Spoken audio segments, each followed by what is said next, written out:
Today, I want to talk about focus.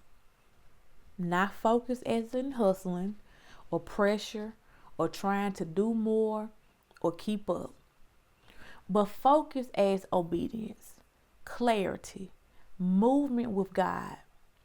This message is for women who care deeply, for women who want to honor God with everything that He has placed in their hands, for women who are willing to work, but sometimes feel scattered, unsure where to start, or unsure what to give your attention to.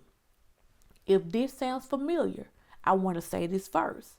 Nothing is wrong with you, but something may need to be clarified.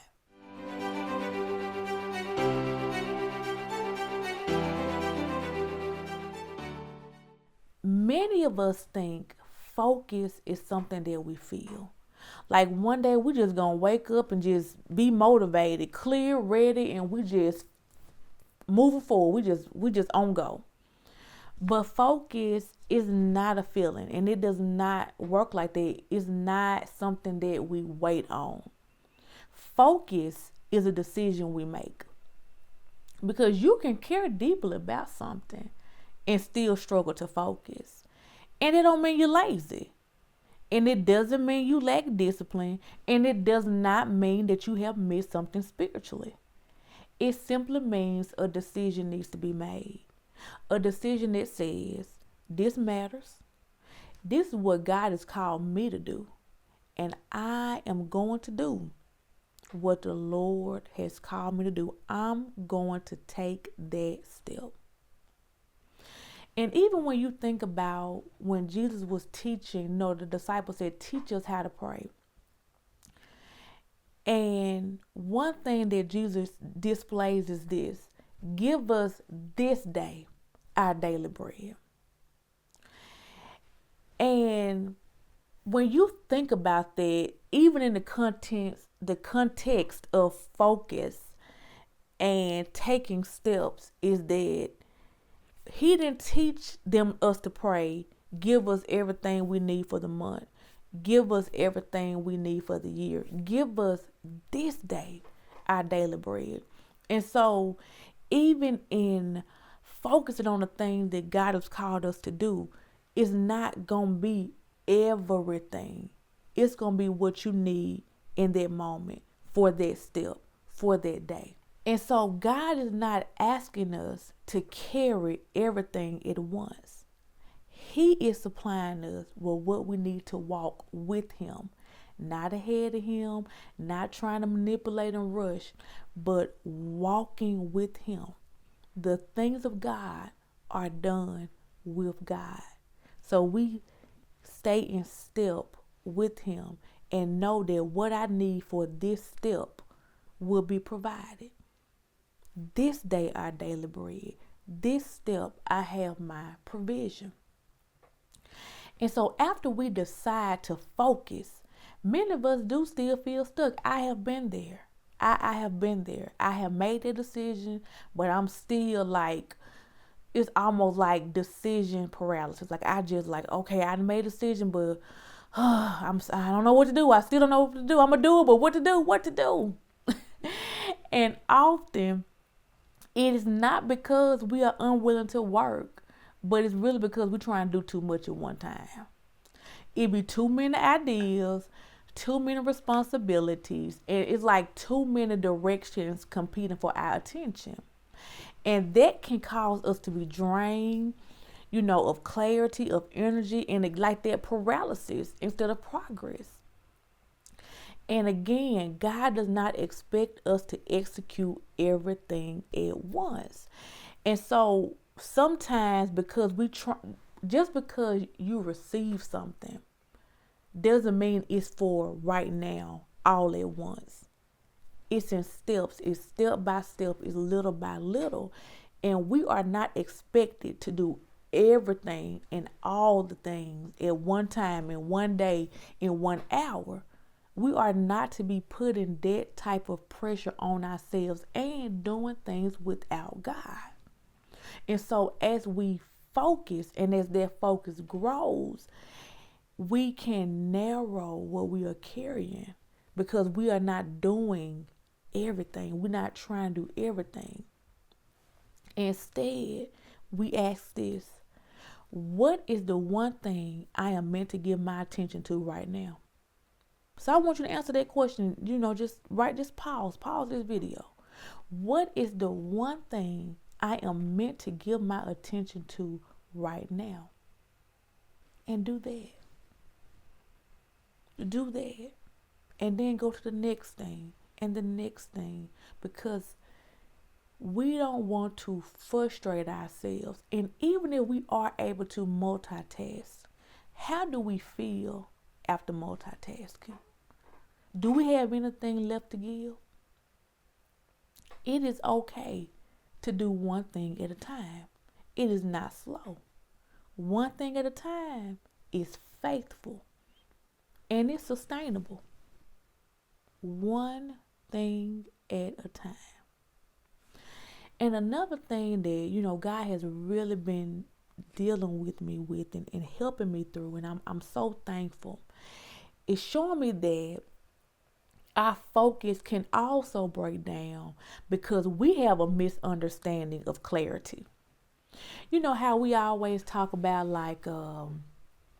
I'm not clear. I'm not clear. I'm not clear. And it's really that we are not clear. It's that we expect clarity to mean the full picture. See, God will give us a little piece, okay? And we know what we heard, but it ain't enough. We want some more. So it's not a lack of clarity. It's that we want clarity and full picture to mean the same thing. And they just don't mean the same thing. God is clear. But when he is speaking to us, it is going to be in stages. Directions are in stages. It's going to be in pieces when we taking those steps. It's not going to be from beginning to end. He beginning to end, not us, And so we have to be okay with just hearing that one part. Like one thing I always think about when we did the Chosen for More series that I did a guided Bible study on, and we was looking at the life and some key moments from the Apostle Paul. And one part that really stood out for me is on their road to Damascus when, he got blinded by the light. And, Saul, why you persecuting me? And that whole spiel. But the instructions that Paul got was, get up, enter the city, and it will be told to you what you must do. So he didn't get the whole plan on their road. The only piece he got was get up and enter the city. And so we got to be okay with get up and enter the city and trust that when we do that part, God gonna tell us what we're supposed to do next. And when we do that piece, he gonna tell us what to do next, and so on. God is clear. But those steps are in stages, and trust that God knows. Like, God is not flying by the seat of his pants directing your life.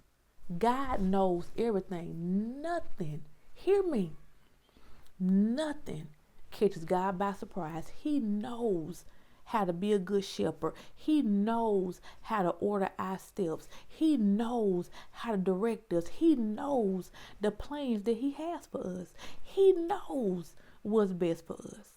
And so we have to show up and be obedient, because he's going to show us what we need for the next step, but it won't be every step at once. So waiting to know everything will keep us still, even when God has already given direction. So trust that one instruction. For example, like with Saul into Paul, get up and enter the city, and it will be told to you what you must do. Be okay with not having the whole plan. Trust that God knows what he's doing, and he means good for you.